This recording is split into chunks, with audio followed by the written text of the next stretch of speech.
నీవు ఎంత గొప్ప స్థితిలోనికి వెళ్ళినా ఎదగనివ్వండి, ఎదుగు. అదంతా ఆ ఆశీర్వాదం అంతా కింద ఉండాలి, నీ కాళ్ళ కింద ఉండాలి. నీ పదవి నీ కాళ్ళ కింద ఉండాలి, నీ డబ్బు నీ కాళ్ళ కింద ఉండాలి, లోకములో ఉన్న హోదా నీ కాళ్ళ కింద ఉండాలి. అర్థమవుతుందా? దాన్ని తల మీద పెట్టుకోమాక. స్తోత్రం చెప్పండి ఒకసారి.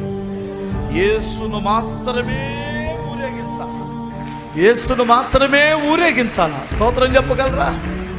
నీ పదవిని ఊరేగించో, నీకిచ్చిన వరాలు ఊరేగించో. దేవుడు నాకు వరాలు ఇచ్చాడు, దేవుడు నా ద్వారా అద్భుతాలు చేయించాడు, దేవుడు నా ద్వారా ఆ పని చేయించాడు, ఈ పని దేవుడు అనే పదం కూడా ఆగిపోయింది. కొద్ది రోజులు అయితే కృప వచ్చాయి. నేను పెద్ద చర్చి పెట్టాను, నేను అది చేశాను, నాకు ఈ పదం ఉంది, నాకు ఆ డబ్బులు ఉన్నాయి, ఈ ప్లాట్లు ఉన్నాయి, ఈ బంగారం ఉంది.